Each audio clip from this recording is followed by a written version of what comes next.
దుప్పి మాంసం చాలా రుచికరది కాబట్టి, చాలా ఖరీదైంది కాబట్టి దానికి రహస్యంగా పెద్ద పెద్ద పొజిషన్లో ఉన్నవాళ్ళు, మంత్రులు అని చెప్పబడే వాళ్ళు ఏం చేస్తారంటే దుప్పిని రహస్యంగా వేటాడి తెచ్చుకుని తింటూ ఉంటారు. అది చాలా రుచి కలిగింది. 2, దుప్పి శరీరం మీద ఒక భయంకరమైన వాసన వస్తుంది. ఒక రకమైన వాసన తన శరీరం మీద వస్తుంది. ఈ శరీరం మీద వచ్చేటువంటి ఈ వాసన గాలికి లేక ఎండకు వేడెక్కిన శరీరంతో గాలి వస్తున్నప్పుడు వేగంగా వీచే గాలి వల్ల దుప్పి శరీరం వచ్చే దుర్వాసన గాలి వాటానికి వెళ్ళిపోతుంది. ఎప్పుడైతే గాలి వాటానికి వెళ్ళిపోతుందో ఈ వాసనని సింహాలు, పులులు బాగా పసిగడతాయి. ఆ వాసన చూసుకుంటూ సాధారణంగా ఈ సింహాలు, పులులు ఆ దుప్పిని వేటాడుతుంటాయి. శరీరం మీద దుర్వాసనతో కలిగినటువంటి ఈ దుప్పి, చక్కటి రుచి కలిగినటువంటి మాంసం కలిగి ఈ దుప్పి ఒక రోజు ఉదయకాలమే లేచిందట. ఉదయకాలమే లేచి తనకు కావలసిన ఆహారాన్ని భుజిస్తోంది. ఏం ఆహారం తింటుందో తెలుసా మీకు? దుప్పి ఆ చిన్న చిన్న మొక్కల యొక్క చిగుర్లను అది తింటూ ఉంటుంది. అక్కడ అది తిన్నటువంటి ఆ పొజిషన్ మీరు గమనించగలిగితే దుప్పి ఎట్లా తింటుందో తెలుసా? తల ఉంచుకుని కొన్ని చిగుర్లను ఇలా కొరుక్కుంటుంది. కొరుక్కుని తల పైకెత్తి చుట్టూ చూసుకుంటూ నమ్ముతుంటుంది. మరలా కూర్చుని తింటుంది, మరలా పైకి చూస్తుంది, మరలా చుట్టూ చూసుకుంటుంది. అలా మొత్తానికి దానికి కావలసిన ఆహారాన్ని అక్కడ తినుకుంటూ వెళ్తుంది. బాగా తిన్నది. ఒక రోజు కడుపు నిండా బాగా తిన్నది. దాదాపు 11 గంటల వరకు ఎండ వేడిమి పెరిగేంత వరకు, అంటే ఉదయకాలం నుండి ఎండ వేడిమి పెరిగేంత వరకు కావలసిన ఆహారాన్ని బాగా తిన్నది. ఎప్పుడైతే బాగా తినదో దుప్పనుకుంది, అమ్మయ్యా ఈ రోజు మంచి ఆహారం తిన్నాను, నేను కడుపు నిండా బాగా తిన్నాను, ఇక తింటం మానేసి ఎక్కడైనా కొంచెం నీళ్లు దొరుకుతాయేమో, ఎక్కడైనా గుంటలో ఒక నీళ్లు దొరుకుతాయేమో, ఆ నీళ్లు తాగి తప్పిక తీర్చుకుందాం. దాహం తీరిన తర్వాత ఎక్కడో ఒక చోట మూలకు వెళ్ళిపోయి గాలి వాటనికి వెళ్ళకని ఉన్నటువంటి త్వరలోకి వెళ్ళిపోయి అది పడుకుందాం అనుకుంటుంది. అనుకున్న తడవన తినడం మానేసింది. నీడ కోసం దుప్పి అటు ఇటు తిరుగుతుంది. ఆ భయంకరమైన అడవిలో, ఎడారిలో నీడ కోసం ప్రతపించిపోదు దుప్పి అటు ఇటు తిరుగుతుంది. దుప్పికి నీళ్ళు ఎక్కడ కనబడతలేదు, ఎక్కడ దొరుకుతాయేమో అని ఆ దాహంతో అల్లాడిపోతుంది. ఓ ప్రక్కన ఎండ వేడిమి పెరుగుతుంది, మరో ప్రక్కన లోపల వేడిమి కూడా పెరుగుతుంది. దాహం మరింత ఎక్కువై నీళ్ళ కోసం పరితపించిపోతున్న ఈ దుప్పి అటు ఇటు తిరుగుతూ ఉంది. ఎప్పుడైతే దుప్పి అటు ఇటు తిరుగుతుందో, ఎండ వేడిమి పెరిగిందో, శరీరంలో వేడి పెరిగిందో, శరీరం మీద వచ్చినటువంటి దుర్వాసన కాలివాటానికి వెళ్ళటం ప్రారంభించింది. ఆ అటు ఇటు తిరుగుతున్న దుప్పి యొక్క దుర్వాసన ఎక్కడో ఒక చోట గుహలో నిద్రపోతున్నటువంటి సింహం దగ్గరికి వెళ్తాది. ఎప్పుడైతే వాసన వచ్చిందో వెంటనే సింహం లేచి అలా పైకి వస్తుంది. అలా పైకి వచ్చి, అరే ఇక్కడెక్కడో దుప్పి తిరుగుతుంది, ఇక్కడెక్కడో రుచి కలిగిన మాంసం కలిగిన జంతువైన దుప్పి తిరుగుతుంది, ఎక్కడా అని సింహం అంత ఎత్తులోకి వచ్చి అట్లా తిరిగి చూస్తా ఉంది. అంత దూరంలో దుప్పి కొంచెం నీళ్లు దొరికితే చాలురా బాబు, దాహం తీర్చుకుందామని ఆశపడుతూ అటు ఇటు తిరుగుతున్న ఆ దుప్పి అక్కడ ఉంది. ఆ దుప్పిని ఎవరు చూసారు? ఇప్పుడు సింహం చూసింది.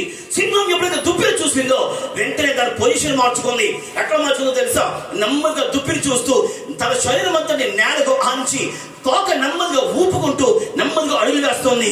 మీకు తెలుసా, వేటాడే జంతువులు తాను వేటాడబోయే ముందు తను నెమ్మదిగా తోక ఊపుతూ ఉంటాయి. ఎందుకు అట్లా ఊపుతాయో తెలుసా? వేటాడే జంతువైన సింహం తాను పట్టుకుపోయే జంతువులు చూస్తూ ఇది ఆకలిని పెంచుకుంటుందట. ఆకలి బాగా పెరిగే వరకు అది తోక ఊపుకుంటూ ఆకలి బాగా పెంచుకుంటూ నెమ్మదిగా అడుగులు వేసుకుంటూ అట్లా వెళుతుంది సింహం. అంత దూరంలో దుప్పి కుక్కిడి నీటి కోసం ప్రతాపించిపోతూ నీళ్ళు ఎక్కడ దొరుకుతాయో అని తిరుగుతున్న దుప్పి ఒక్కసారి వెనక తిరిగి చూస్తే ఎవరున్నారు? సింహం ఏ పొజిషన్లో ఉంది? తనను పట్టుకోవడానికి నెమ్మదిగా అడుగులు వేస్తూ తోక ఊపుకుంటూ అలా వస్తా ఉంది. ఎప్పుడైతే ఆ దుప్పిని సింహం చూసిందో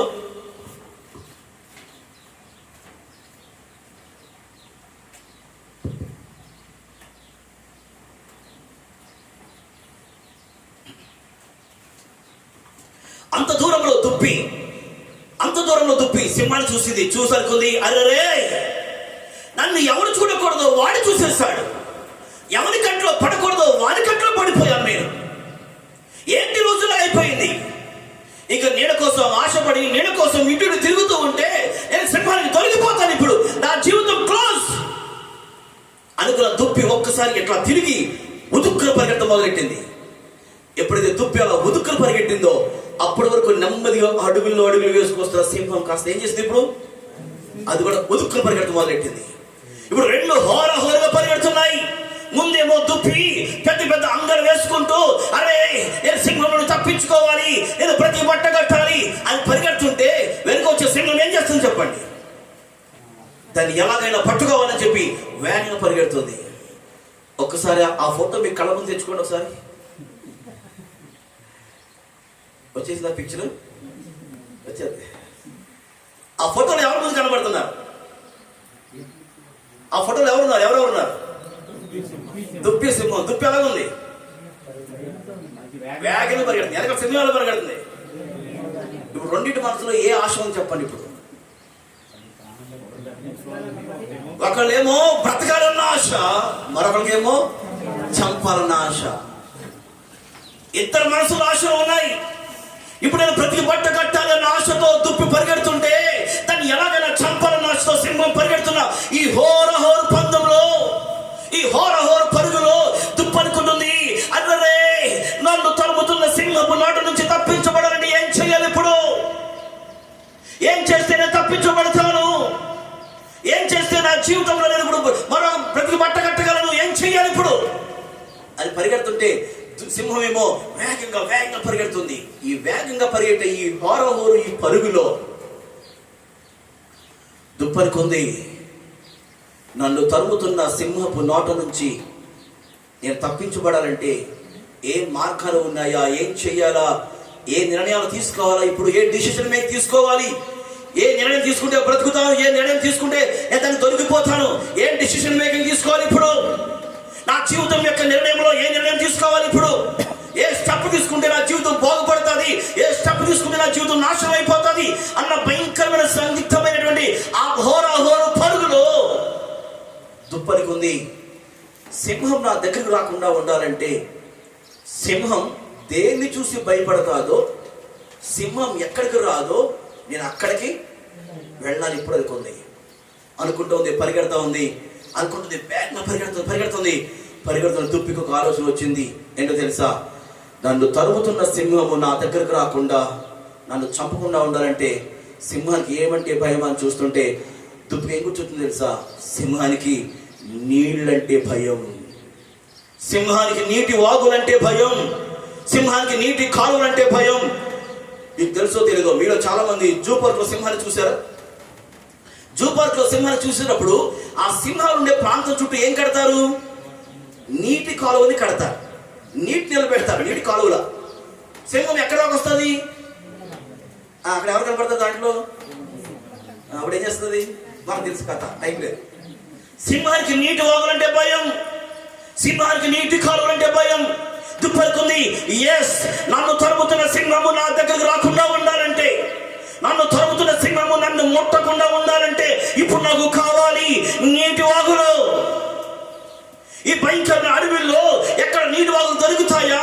ఈ ఎడారి ప్రాంతంలో నీటి వాగులు ఎక్కడ ఉంటాయా అని పరిగెట్టి పరిగెట్టి పరిగెట్టి, ప్రభువా ఇప్పుడు నాకు నీటి వాగులు కావాలి. ఇప్పుడు నేను బ్రతకాలంటే, సింహపు నోట నుంచి తప్పించుకోవాలంటే నాకు నీటి వాగులు కావాలి అని వేగంగా పరిగెట్టి పరిగెట్టి పరిగెట్టి ఎక్కడో ఒక చోట ప్రవహిస్తున్న నీటి వాగులు కనపడ్డాయండి. దుప్పెక్కేసో తెలుసా? ఒక్కసారి అమాంతంగా ఉదుక్కున నీళ్ళలోకి దూకేసింది. సింహం ఎక్కడ దాకా వచ్చింది? నీళ్ళ గట్టు వరకు వచ్చింది. వచ్చిన సింహం అనుకున్నది, అబ్బా అరే కొంచెం వేగంగా వచ్చుంటే బాగుండేది, అరే కొంచెం ముందొస్తే దొరికేది, ఎలా మిస్ అయిపోయిందని దుప్పి. అసలే ఆకలి పెంచుకున్నాను, నేను కష్టపడి పరిగెట్టాను, శక్తంతో కూర్చుని పరిగెడితే నాకు దుప్పి దొరకలేదా అని బాధతో అది అక్కడ చక్కలు కొడుతుంది గట్టు మీద. నీడలో ఉన్న దుప్పి సింహాన్ని చూసి వచ్చే కదా పరిగెత్తుకురా అంటుంది. సింహం నీడలో దిగలదా? ఈ సమయంలో మనమందరము కోరాహు కుమారుడికి చప్పట్లు కొట్టాలి. కోరాహు కుమారుడు చప్పట్లు కొట్టాలి. వీళ్ళు ఏం చేస్తారో తెలుసా? కోరాహు కుమారుడు ఎక్కడో అడవిలో ఒక సింహం ఒక దుప్పిని తరుముతున్నప్పుడు దుప్పి తన ప్రాణాలు కాపాడుకోవడం కోసం ఎలా పరిగెట్టి పరిగెట్టి పరిగెట్టి నీటి వాగును ఆశ్రయించిందో, ఆ సన్నివేశాన్ని చూసిన కోరాహు కుమారులు ఆ సన్నివేశాన్ని క్యాప్చర్ చేసి, ఆ సన్నివేశాన్ని బాగా ఆలోచన చేసి, దేవా దేవా, ఆ రోజు ఒక దుప్పి సింహము చేత తరమబడుతున్నప్పుడు దుప్పి తన ప్రాణాలు కాపాడుకోవడం కోసం, దుప్పి తన ప్రాణాలతో బ్రతకడం కోసం ఎలాగైతే సింహం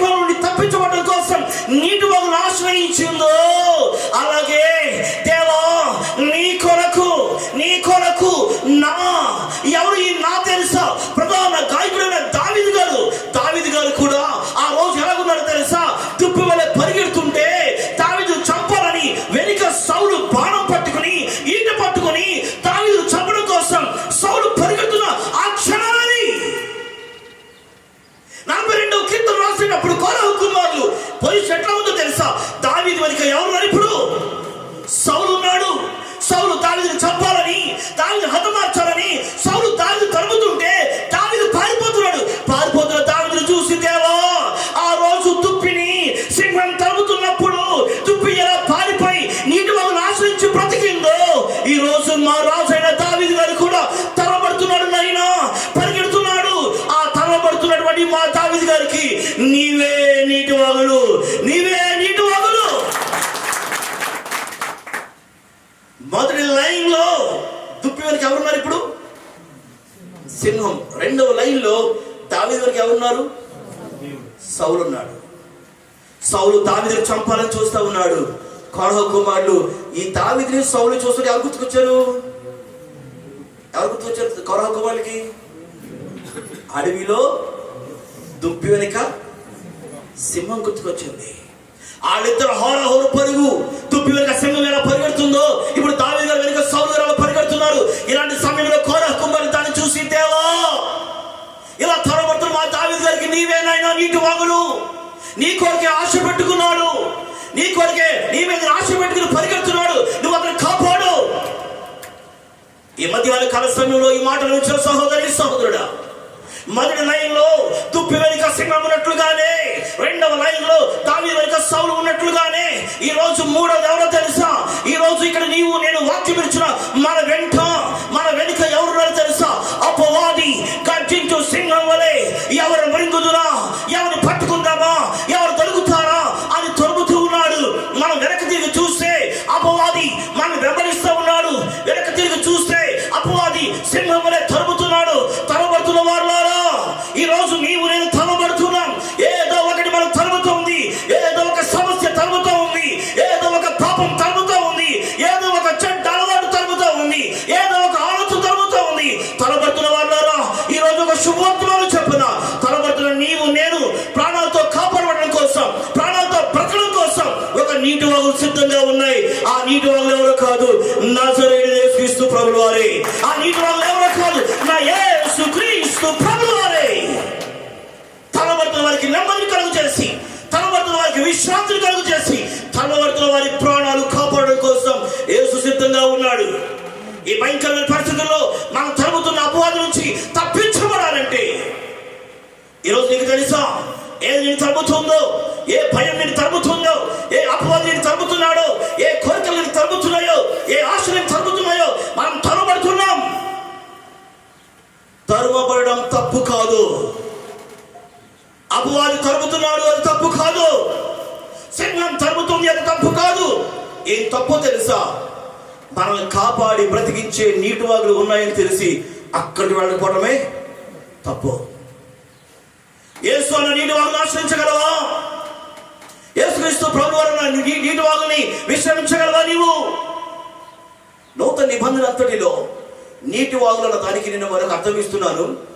ఒకటి యేసుక్రీస్తు ప్రభువారు, రెండోది ఏంటి తెలుసా? నా దేవుని సంఘమే. మీరు కూడుకున్న ఈ సంఘమే, ఈ సంఘ సహవాసమే ఒక నీటి వాగులు. ఇది తనబడుతున్న వారికి విశ్రాంతిని కలుగు చేసేది, తనబడుతున్న వారికి నెమ్మదిని కలుగు చేసేది, తనబడుతున్న వారికి ఆత్మీయ దాహాన్ని తీర్చగలిగింది. నీటి వాగులో ఉన్న దుప్పి. అసలు ఈ దుప్పిని ఎవరు పట్టించారండి? సింహానికి ఎవరు పట్టించారు చెప్పండి? ఈ దుప్పి సింహానికి ఎలా దొరికింది? ఏంటది?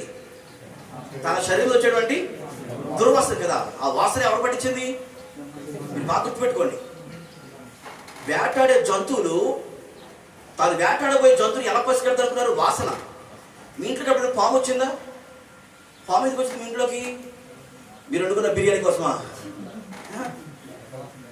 మీ ఇంట్లో పాము వచ్చే ముందు ఏమొచ్చింది తెలుసా? ఏ ఎలక వచ్చి ఉంటుంది. ఆ ఎలక వాసన చూసుకుంటూ ఎక్కడికి వచ్చింది? మీ వంటగదిలోకి వచ్చింది. ఎలక ఎక్కడ ఉంటాయి? వంటగదిలో ఉంటాయి. దాని వెనక ఏమొచ్చింది? ఇప్పుడు వేటాడే జంతువులు వాసన పసిగడతాయి. ఇప్పుడు దుప్పి యొక్క వాసన ఎవరు పసిగట్టారు? ఇప్పుడు ఇలాంటి వాసనతో వచ్చినటువంటి దుప్పే ఇప్పుడు ఎక్కడుంది? ఇప్పుడు నీటి వాగులో ఉంది. ఇప్పుడు నీటి వాగులో ఏమవుతుంది చెప్పండి? తన దుర్వాసన అంతా కూడా, ఏ వాసన సింహానికి పట్టించిందో, ఏ వాసన తను చచ్చేలాగా చేస్తా ఉందో, ఆ వాసన ఏమవుతుంది చెప్పండి? ఇప్పుడు నీటి వాగులో కొట్టుకుపోతుంది. నేను చెప్పిన ఆ యేసుక్రీస్తు ప్రభువు వారు మన పాపపు దుర్వాసన కడిగి వేసేయాలి. చెప్పబడతాం ఒకసారి. దేవుడు మందిరం ఏంటో తెలుసా? ఈ పాపపు దుర్వాసన శుద్ధీకరించేది. మన జీవితంలో ప్రతి దుర్మార్గతను ప్రతి పాపాన్ని శుద్ధీకరించి కడిగివేసే మందిరము దేవుని మందిరం. దేవుని మందిరానికి రమ్మంటే చాలా మంది నిర్లక్ష్యం. దేవుని మందిరానికి దూరంగా తిరుగుతున్న వాళ్ళారా, జాగ్రత్త, మీరు సింహానికి దొరికిపోతారు. యేసుక్రీస్తు ప్రభువు వారిని, ఆయన మందిరాన్ని ఆశ్రయించకపోతే నువ్వు సాతానికి సమీపంగా ఉన్నావు. అపవాదిని తరుముతూ ఉన్నాడు, తొలగిపోతావు. క్రమం తప్పకుండా మందిరానికి వచ్చే వాళ్ళ జోలికి అపవాది రాడండి. ఒక వారం వచ్చి 3 వారాలు మానేసేవాడికి శోధనలు ఎక్కువ. వాళ్ళే ఎక్కువ పెద్ద సాక్ష్యం చెప్తారు. వాళ్ళే పెద్ద సాక్ష్యం చెప్తారు. వాళ్ళే నాకు ఆ శోధన, ఈ శోధన, ఆ సమస్య. ఎందుకు వచ్చింది నీకు సాతానుడు? ఎందుకు నువ్వు శాతకం దగ్గర అయ్యావు? ఎందుకు శోధనకు దగ్గర అవుతున్నావు? ఎందుకు సమస్యలకు దగ్గర అవుతున్నావు? నువ్వు దేవుడి మందిరానికి దూరం అయ్యావు కాబట్టి, ఆయన సన్నిధికి దూరంగా ఉన్నావు కాబట్టి సింహం నీకు దగ్గర అయ్యింది. అప్పటి వరకు దుప్పి దేనికోసం ఆశపడిందండి? ఏ నీళ్ళు, ఎంత నీళ్ళు? కుక్కడ నీళ్ళు దొరికితే చాలరా బాబు అనుకుంది. ఇప్పుడు నీటి వాగులు ఏం చేసి తెలుసది? తన శరీరం అంతా నీళ్ళలో ముంచి తల ఒకటి బయటికి పెట్టింది. మీరు చూడండి, కావుతే దుప్పి నీళ్ళు అలాగే ఉంటాయి. జింకలు, దుప్పులు నీళ్ళలో దూకి తన శరీరం అంతా నీళ్ళలో ముంచి తల పైకి పెట్టి చూస్తుంది. నీళ్ళు ఏం చేస్తాయి? ఈ ప్రక్కన చేస్తూ ఉంటే నానికి బయటెట్టి కావాల్సిన ఒక డ్రాప్ కొంచెం కొంచెం ఫ్రెష్ ఆర్ఓ వాటర్ తాగుతా ఉంది. అప్పటి వరకు దాహం తీరక, దాహం కోసం అలమటించిపోయి సింహానికి దొరికిపోయింది. ఇప్పుడు నీటి వాకులో రాగా ఎందుకు దొరికి చెప్పండి? నా దేవునికి ప్రేమల వాళ్ళ ఈరోజు ఈ లోకంలో మనమందరము కూడా లోకమన్న అడవిలో, జీవితమన్న ఎడారిలో మనం తిరుగుతున్నప్పుడు ఎన్నో మన యొక్క దుర్వాసనలు చూసి వెంటాడుతున్న సాతానుడు మన వెంట వస్తుంటే వాటిని తప్పించుకునే స్థలం మనకు కావాలి. ఇప్పుడు ఆ స్థలమే ఇప్పుడు మీరందరూ కూడుకున్నటువంటి ఈ దేవుని మందిరం. దేవుని మందిరం నిర్లక్ష్యం చేస్తున్నారేమో, దేవుని సహోదరికి దూరం అవుతున్నారేమో. దేవుని మందిరానికి రావటానికి, దేవుని మందిరాన్ని మానేయటానికి మీలో పెద్ద కారణం అవసరం. నువ్వు చర్చి ఎక్కొట్టడానికి, మన తెలుగులో నువ్వు మందిరానికి రాకుండా ఎక్కొట్టడానికి చిన్న రీజన్ చాలు నీకు. అవునా? చిన్న రీజన్. మందిరం అంటే అంత నిర్లక్ష్యం కాబట్టి సాతానుడు మన దగ్గరకు చేశాడు. మందిరం నిర్లక్ష్యం చేసేవారిని, సంఘాన్ని నిర్లక్ష్యం చేసేవారిని, సంఘాన్ని పట్టించుకోకుండా దానికి అవసరమైన విషయాల్లో సహకారం అందించకుండా దూరంగా తిరుగుతున్న వారి దగ్గరకు అపవాది వచ్చాడు. వారి జీవితాలు నాశనం చేయడం చూస్తున్నాడు. మందిరాన్ని నిర్లక్ష్యం చేస్తున్నారా? మీరు మందిరాన్ని తిరస్కరిస్తున్నారా? సహవాసానికి దూరంగా ఉంటున్నారా? ఒకరోజు ఒక యవనస్తుడు సుదీర్ఘమైనటువంటి అడవిలోకి వెళ్ళి కట్టెలు కొడతా ఉన్నాడు, పొలం నరుకుతూ ఉన్నాడు. అతన్ని పాము కాటేసింది. పాము కాట వేసిన వెంటనే చూసుకున్నాడు ఇట్లాగా, హే పాము కరిచింది, త్రాచుపాము అనుకున్నాడు. ఏం చేయాలప్పుడు? అంత దూరంగా వాళ్ళ మమ్మీ డాడీ పనిచేస్తుంటే, అమ్మా ఇట్లాంటి నేను పాము కరిచింది అని చెప్పాడు. వాళ్ళు పరిగెత్తుకుని వచ్చారు.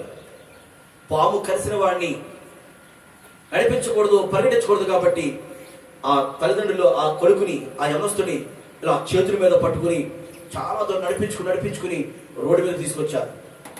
రోడ్డు మీద ఒక సైకిల్ ఉంటే తండ్రి కుమారుడి సైకిల్ మీద కూర్చోబెట్టుకున్నాడు. తండ్రి తొక్కుతున్నాడు, తల్లి వెనక వెళ్తుంది. ఇలా ఇద్దరు కలిశారు. అందరూ కలిసి వెనక వెళ్తున్నారు.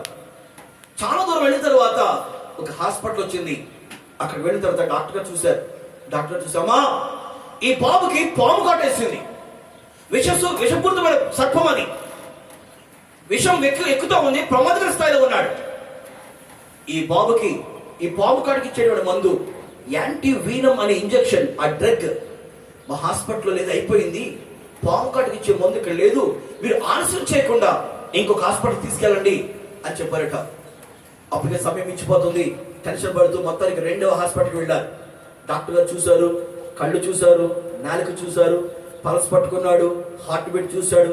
చూసి అమ్మా ఈ బాబుకి ఒళ్ళంతా విషమెక్కుతా ఉంది, ఈ పాము కాటుకి ఇచ్చేటువంటి మందు యాంటీ వీనం అనే డ్రగ్, ఆ ఇంజక్షన్, ఆ మందు మా హాస్పిటల్లో లేదు, మేమేం చేయలేము, మీరు ఆలస్యం చేయకుండా ఎంత త్వరగా మరొక హాస్పిటల్ తీసుకెళ్తే అంత మంచిది, వాడు బ్రతుకుతాడు.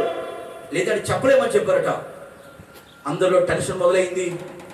చాలా భయపడుతూ మరి 3 కిలోమీటర్లు సైకిల్ తొక్కుని 3వ హాస్పిటల్కి వెళ్ళారు. ఇలా స్ట్రెచ్చర్ మీద పడుకోబెట్టారు. డాక్టర్ గారు వచ్చి కళ్ళు చూశాడు, నాలుగు చూశాడు, పల్స్ పట్టుకున్నాడు, స్టెతస్కోప్ పెట్టి హార్ట్ బీట్ చూశాడు. చూసి అలా లోపలికి వెళ్ళాడు. ఎందుకు వెళ్ళాడు ఎవరికి అర్థం కాలేదు. టెన్షన్ పడిపోతాడు ఎందుకు వెళ్ళాడు. ఒక 2 నిమిషాల తర్వాత మరలా డాక్టర్ బయటకు వచ్చి ఆ బాబు యొక్క భుజం మీద చేయి తడుతూ, బాబు రే నువ్వేం భయపడకు, ధైర్యంగా ఉండు. ఈ పాము కాటికి ఇచ్చేటువంటి మందు యాంటీ వీనమ్ అనే ఇంజెక్షన్. ఈ డ్రగ్ చుట్టుప్రక్కల ఏ హాస్పిటల్లోనూ లేదురా. నువ్వు అదృష్టవంతుడువో నేను కన్నవాడు అదృష్టవంతుడు నాకు తెలియదు, కానీ మన హాస్పిటల్లో నా దగ్గర ఒకే ఒక్క డోస్ ఉంది, ఒకే ఒక్క ఇంజెక్షన్. ఈ ఒక్క డోస్, ఈ ఒక్క ఇంజెక్షన్ చేస్తాను. ఇది చేస్తే బ్రతుకుతావరా, ప్రాణాపాయం ఏమి లేదు, నువ్వు బ్రతికిపోతావు అని చెప్పాడు. లోపలికి వెళ్ళాడు. డాక్టర్ గారు ఉన్నటువంటి ఆ ఒకే ఒక్క డోస్, ఆ డోసుని సిరంజిలోకి ఎక్కించుకొచ్చాడు. బాబు దగ్గరకు వచ్చి ఆ సిరంజిలో ఉన్నటువంటి గాలి బుడగల్ని ఇట్లా కొట్టి బయట తీశాడు. ఒకే ఒక్క డోస్ ఇది ఇంజెక్షన్ చేస్తున్నానని చెప్పి ఆ బాబు యొక్క చేతికి ఆ ఇంజెక్షన్ చేయడానికి నరం వెతుకుతూ ఉన్నాడు. నరం దొరికింది. ఆ నరానికి ఇంజెక్షన్ సూది అలా గుచ్చబోతున్నాడు. అలా గుచ్చే ఆఖరి సెకండ్లో ఉన్నట్టుండి ఒక్కసారిగా ఈ యవనస్తుడు తన 2 చేతులు 2 కాళ్ళని ఇలా ఉదిమి కొట్టి, బాబాయ్ నేను ఎప్పటి వరకు ఒక్క ఇంజక్షన్ కూడా చేయించుకోలేదు అన్నాడట. ఎప్పుడైతే కేకబెట్టి అలా ఉదిమి కొట్టాడో యవనస్తుడి యొక్క చెయ్యి వచ్చి ఇంజక్షన్ చేస్తున్నటువంటి డాక్టర్ గారు చేతి వేలికి తగిలింది. ఎప్పుడు ఈ వేలుకు తగిలిందో సిరంజి కాస్త అట్లా నొక్కుబడింది. నొక్కుబడి దాంట్లో ఉన్న ఒకే ఒక్క డోస్, ఒకే ఒక్క మందు అది అలా కాలు చింది నేలరాలిపోయింది. డాక్టర్ గారు చూసేవరే చుట్టుప్రక్కల ఏ హాస్పిటల్లోనూ లేదురా, నా దగ్గర కూడా ఒకే ఒక్క డోస్ ఉంది, ఈ ఒక్క డోసుకి ఇంజక్షన్ చేస్తే బ్రతుకుతామని చెప్పారు కదరా, ఎందుకురా ఎంత పని చేశావు అని డాక్టర్ గారు మాట్లాడుతుండగానే ఈ యవనస్తుడు నొరగలు కక్కుతూ కాడు చేతులు కొట్టుకుని చనిపోయాడు. చనిపోయిన తర్వాత డాక్టర్ గారు ఈ డెడ్ బాడీని ఇంటికి పంపించేటప్పుడు డెత్ సర్టిఫికేట్, మరణ ధృవీకరణ పత్రం రాయవలసి వచ్చింది. మరణ ధృవీకరణ పత్రం రాస్తున్నప్పుడు, ఆ డెత్ సర్టిఫికేట్ రాసేటప్పుడు డాక్టర్ గారు ఒక మాట రాశారట సర్టిఫికేట్లో. ఏం రాశారో తెలుసా? This person died because he rejected medicine. మందును తిరస్కరించడం వలన ఈ వ్యక్తి చనిపోయాడు. మందును తిరస్కరించడం వలన ఈ వ్యక్తి చనిపోయాడు. పాము కాటు వేయడం తప్పు కాదు. పాము చేత కాటు వేయించుకుని ఆలస్యంగా వచ్చాడు, అది కూడా తప్పు కాదు. ఏం తప్పు తెలుసా? తన ప్రాణాలు కాపాడగలిగిన ఒకే ఒక డోస్, ఒకే ఒక మందు ఉందని తెలిసి దాన్ని తిరస్కరించడమే తప్పు. ఈరోజు చాలా మంది ఈ తప్పు చేస్తున్నారు. అరే సింహం నేను తరుగుతుందిరా, అపవాది నేను తరుగుతున్నాడు, సాతాను నేను తరుగుతున్నాడు, నేను చంపుతాడు, వాడు నీ చేతుల్లో చిక్కించుకుంటాడు, నేను ఆటాడుకుంటాడు రా, వాడు దొరకముందే రా దేవుని దగ్గరికి, రా యేసు దగ్గరికి, రా మందిరంలోకి, రా పాటలు పాడు అంటే వాడికి ఎక్కడో వాడు పట్టించుకోడు. ఆ ఒక్క మందు చేతి దాటిపోతే, ఆ ఒక్క మందు తిరస్కరిస్తే, ఈ రోజు ఒక మాట మనం చేస్తున్నారు. నా యేసును తిరస్కరించేవారులారా, మందిరాన్ని తిరస్కరించేవారులారా, మందిరాన్ని చిన్న చూపు చూసేవారులారా, ఈ రోజు మీరు ఎక్కడ ఉన్నారో తెలుసా? మీరు డెడ్ బెడ్ మీద ఉన్నారు, మరణ పడక మీద ఉన్నారు. మీరు ఇప్పుడు తిరస్కరిస్తారా మందిరాన్ని? మందిర సర్వస్వానికి దూరం అవుతారా? ఆదివారం శుక్రవారం ఆరాధనలకు మీరు నిర్లక్ష్యంగా ఉంటారా? దేశం కాని దేశంలో, ప్రజలు కాని ప్రజల మధ్యలో ఉన్నప్పుడు ఎంత దేవుడి కాపుదల మీకు కావాలో చెప్పండి. ఒక మాట చెప్పాలంటే మీరు సింహాల మధ్యలోనే కాపురం చేస్తున్నారు, మీరు పురుగుల మధ్యలోనే జీవితం కొనసాగిస్తున్నారు. ఇలాంటి మీకు క్షేమం కలగాలంటే నీటి ఓగులు తప్ప మరో ఆశ్రయం ఏదీ లేదు. దేవుని మందిరం తప్ప మరొక ఆశ్రయం మీకు లేదండి. ఎప్పుడు శుక్రవారం వస్తుందా? ఎప్పుడు దేవుని సన్నిధిలో కనబడాలా? ఎప్పుడు ప్రార్థన కూడికి వస్తుందా? ఎప్పుడు దేవుని సన్నిధిలో కనబడాలి? ఆతృతగా వచ్చి మందిరంలో నివసించగలిగితే, దీన్ని ఆశ్రయించగలిగితే మీ దగ్గరకు వచ్చిన ప్రతి సింహముకు కూడా తోక ముడుచుకుని వెళ్ళిపోతుంది. దావీదుకి ఏం తక్కువ అండి? దావీదుకు సైన్యం లేదా? దావీదుకి సైన్యంలో ఎంతో మంది సైనికులు ఉండగా వాళ్ళు ఎవరి మీద ఆశ పెట్టుకోలేదే. పెట్టుకున్నాడు? దేవుని మీద ఆశ పెట్టుకున్నాడండి. కాబట్టి సౌలు నుంచి తప్పించబడ్డాడు. ఇప్పుడు బాగా వినండి ముగింపులో. దుప్పి వెనక ఎవరున్నారు ఇప్పుడు? సింహం. అప్పుడు దుప్పి ఏం చేసింది? అప్పుడు నీటి వాగులు ఆశ్రయించి సింహం దుప్పి బతికిందా లేదా? ఇప్పుడు దావీదు దగ్గర ఎవరున్నారు? అప్పుడు దావీదు ఏం చేశాడు? దేవుని ఆశ పెట్టుకున్నాడు, బ్రతకడే లేదా? సౌలు నుంచి తప్పించబడ్డాడు. ఇప్పుడు మూడవది, మన వెనక ఎవరున్నారు? అపవాది, సాతాను. ఇప్పుడు మనం తప్పించబడాలంటే, మనం జీవితంలో ఉండాలంటే, క్షేమంగా ఉండాలంటే ఇప్పుడు మనం ఏం చేయాలి చెప్పండి? ఈ ఆశ పెట్టుకోవాలి. మందిరము కొరకైన ఆశ, నీ మందిరంలో చూడగలన ఆశ, మందిరంలో సహవాసం చేయాలని ఆశ మనం కలిగి ఉండాలి. ఎందుకో తెలుసా? మందిరం మీద ఆశ పెట్టుకుంటే వాక్యంలో పడింది, నీ మందిరంలో సంపూర్ణ సంతోషము సుఖములు కలవు. నీతిమంతుల ఆశ సంతోషం పుట్టించు. ఈ సంతోషం పుట్టించే ఆశ ఏంటో తెలుసా? ఈ లోక సంబంధమైన ఆశ కాదు, మందిరంలో గురించినటువంటి ఆశ. సమయం అయిపోయింది. దేవుచిత్తమైతే అవకాశం ఉంటే వచ్చేవారు రెండో మాట, భక్తిహీనుల ఆశ భంగమైపోవు. అది మీరు తప్పగా వినవలసిన వర్తమానము. ఈరోజు భంగపాటు, సిగ్గుతో తలదించుకునే పరిస్థితులు, చితికిపోయిన జీవితాలు, నలిగిపోతున్న కుటుంబాలు ఎందుకు ఇంతగా మారిపోయాయో, ఆ ఆశలేంటో, ఆ భయం కలిగించేటువంటి ఆశలేంటో నేను సమయాన్ని బట్టి వచ్చేవారు మీతో మాట్లాడతాను. సమయం అయిపోయింది. అందులో పడతాం. Thank you Jesus.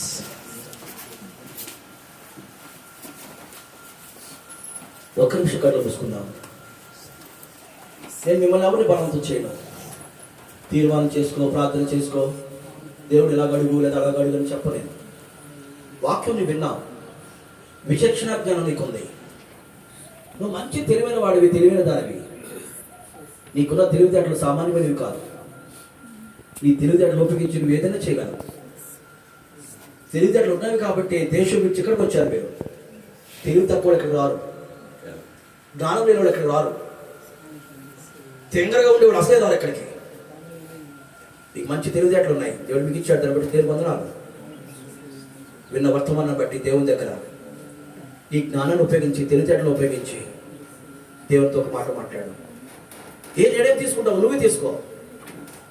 మందిరాన్ని ప్రేమించే ఆశలు నీకున్నాయా? సంతోషం పుట్టించే ఆశవే పరిగెడుతున్నావా? దుప్పి సింహం చేత తరబడతాం తప్పు కాదు, తప్పు కానే కాదు. ఏం తప్పు అవుతుందో తెలుసా? నీటి వాకులు ఆశ్రయించకపోవడమే తప్పు. ఇప్పటివరకు మనం అనుకున్నాం దుప్పికి దాహం వేసింది, నీటి వాకుల కోసం ఆశపడుతుంది అనుకున్నాం. అది కానే కాదు. దాహం వేసే దుప్పికి నీరు కావాలి, కానీ శత్రువు చేత తరబడుతున్న దుప్పికి కావాలి నీటి వాకులు. కొరాహు కుమారుడు ఎవరు అసలు తెలుసు? అక్కడ దుప్పి నీటి వాగుల కొరకు ఆశపడినట్లు. ఈరోజు మనం ఆశపడుతున్నాం ఆ నీటి వాగుల కొరకు. లోకపు ఆశల్లో మునిగి, లోకపు ఆశలు హృదయం నింపుకొని దేవుని మందిరాన్ని గురించిన ఆశ నీళ్ళు లేకుండా పోయిందేమో, తగ్గిపోయిందేమో. వీళ్ళు ఒక తీర్మానం చేసుకో.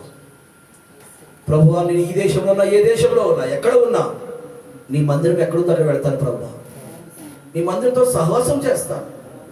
నీ మందిరంలో నేను రాగలిగితే నీటి వాగులకు వచ్చినట్టే ప్రభువా. నీటి వాగులకు వస్తే నా పాపపు దుర్వాసనంతా కడుగువైపడతాను. భయంకరమైన పాపాలు నాకు ఒంటి చుట్టూ పట్టేశాయి ప్రభువా. పాపపు బురద, పాపపు దుర్వాసన నా శరీరాన్ని పట్టేసింది ప్రభువా, నా ఆత్మకు పట్టేసింది నాయన. ఇది శుద్ధీకరించబడాలంటే, ఇది కడుగబడాలంటే ప్రభువా నీ నీటి వాగులు ఒక్కటి మాత్రమే నాకున్నాయి. నీ మందిరం ఒక్కటే ప్రభువా నాకు ఆశ్రయము. నీ మందిరంలోకి వచ్చిన కడుగుకుంటాను, శుద్ధీకరించుకుంటాను, పవిత్రపరుచుకుంటాను, నన్ను నా ఆత్మను శుద్ధీకరించుకుంటాను ప్రభువా. ఇప్పటి వరకు ఆత్మీయ దాహంతో అల్లాడిపోయాను. నీ మందిరంలో తృప్తి ఉంది నాయనా. నీ మందిరంలో నన్ను మంచి దాహం ఇచ్చి, మంచి నీళ్ళు ఇచ్చి, మంచి వాక్యం ఇచ్చి నా దాహాన్ని తీరుస్తున్నావు నాయనా. నీటి వాగులన్న సంఘంలో ఆ నీరు దేవుని వాక్యమే. ఆ వాక్యం చేత కడుగుపడతావా? ఆ వాక్యం చేత నీ ఆధ్యాత్మిక దాహాన్ని తృప్తిపరుచుకుంటావా? నీ బ్యాక్గ్రౌండ్ ఏంటో నాకు తెలీదు, నీ స్థితిగతులు ఏంటో నాకు తెలీదు, నీ క్వాలిఫికేషన్, నీ ఎంప్లాయ్మెంట్ ఏంటో నాకు తెలీదు, ఏ గ్రేడ్లో ఉన్నావో నాకు తెలియదు, నాకు అవసరం లేదు. దేవుని మందిరం పట్ల ఆశ కలిగిన వాడిగా ఉండాలది నా కోరిక. శుక్రవారం దేవుని మందిరానికి రావాలన్న తపన, ఆయన సన్నిధానంలో కనబడాలి, ఆయన సన్నిధానంలో పరిచయం చేయాలి, ఆయన సన్నిధానంలో నేను చేయగలదంతా చెయ్యాలి అనే తపనతోనే ఉండగలవా? ఈ ఆశలు దేనికి సంతోషాన్ని కలిగి చేస్తాయమ్మా. చాలా మంది సంతోషకరమైన జీవితాలు కలిగి ఉన్నారు. దేని బట్టో తెలుసా? దేవుని బట్టే. దేవునికి దూరంగా ఉండి నీ సంతోషకరమైన ఆశలు పొందలేవు. నేను చిన్న ప్రార్థన చేసి ముగించిపోతున్నాను. రెండు చేతులు పైకిద్దాం ఒకసారి.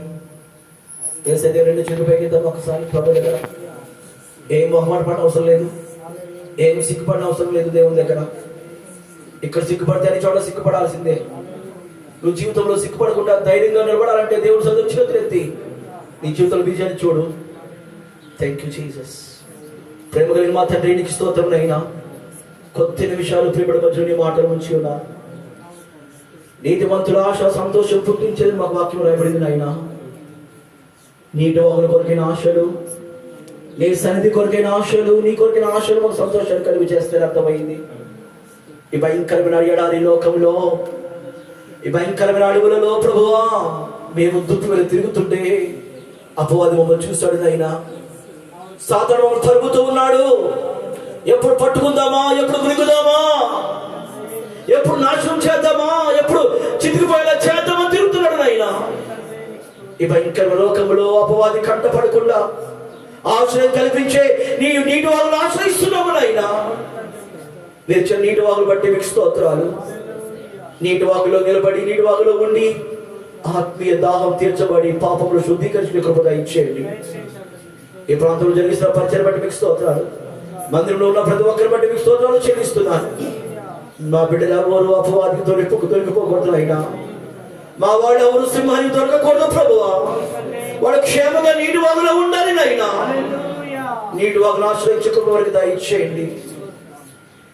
ఇక్కడ ఉన్నాయి, మరి ఎక్కడ ఉన్నాయి, ఏ దేశంలో ఉన్నా ప్రభువా నీకు సమీపస్తులు ఉండి కృప దయచేయండి. ఈ మందిరంలో జీవించే కృప దయచేయండి. ఈ దేశంలో చాలా మంది ఇంకా మందిరానికి రాకుండా జీవనోపాధి మీద ఉండిపోయి ప్రభా నిన్ను నిర్లక్ష్యం చేస్తుంటే వారితో మీరు ఒకసారి మాట్లాడండి, మందిరాన్ని నడిపించండి నాయనా. దేవజనులు స్టీఫెన్ గారిని బట్టి స్తోత్రాలు చెల్లిస్తున్నా. బాధ్యత వారు గ్రహించారు. దేశం కానీ దేశంలో ప్రజలు కానీ ప్రజల మధ్యలో ఘనమైన పరిచయం చేస్తూ ఉన్నారు. నమ్మకమైన దేవుడవు నాయన, ప్రతిఫలమిచ్చే దేవుడవు నాయన. దాసులకు జ్ఞాపకం చేసుకోండి, వారికి సహకారంగా ఉన్న వారందరికీ జ్ఞాపకం చేసుకోండి. మందిర పరిచయంలో వాడబడుతున్న వారందరికీ జ్ఞాపకం చేసుకోండి. ఒక్కొక్కరు ఒక విధంగా వాడబడుతున్నారు ప్రభువా. నువ్వు చూస్తున్న దేవుడవు నాయన, తగిన ఆశీర్వాదం వరకు దయచేయండి ప్రభువా. స్తోత్రాలు. సహోదరు కూడా జ్ఞాపకం చేసుకోండి, ఆనందం కూడా బలపరచండి. ముఖ్యంగా ప్రభువా ఈ దేశానికి రావడానికి నన్ను ప్రేమించి ఆహ్వానం తెలియజేసి అన్ని విషయాలలో ఎంతో వ్యయ ప్రయాసంలో వచ్చి కష్టపడిన ప్రియ సహోదరులు రెవరెండ్ డాక్టర్ రాజ్ కుమార్ బండా గారు బట్టి స్తోత్రాలు నాయన. ఆయన కుటుంబాన్ని పరిచయం కూడా దీవునికరంగా ఉంచండి. ఈ దేశంలో ఉన్న రోజులు నీ పరిచయం వాడిపై కృప దయచేయమని, నా ద్వారా వచ్చే ప్రతి ఆశీర్వాదం పిలుపులకు అనుగ్రహించి దీవించి పంపించమని యేసు నామమున అడుగుచున్నాను తండ్రి, ఆమేన్.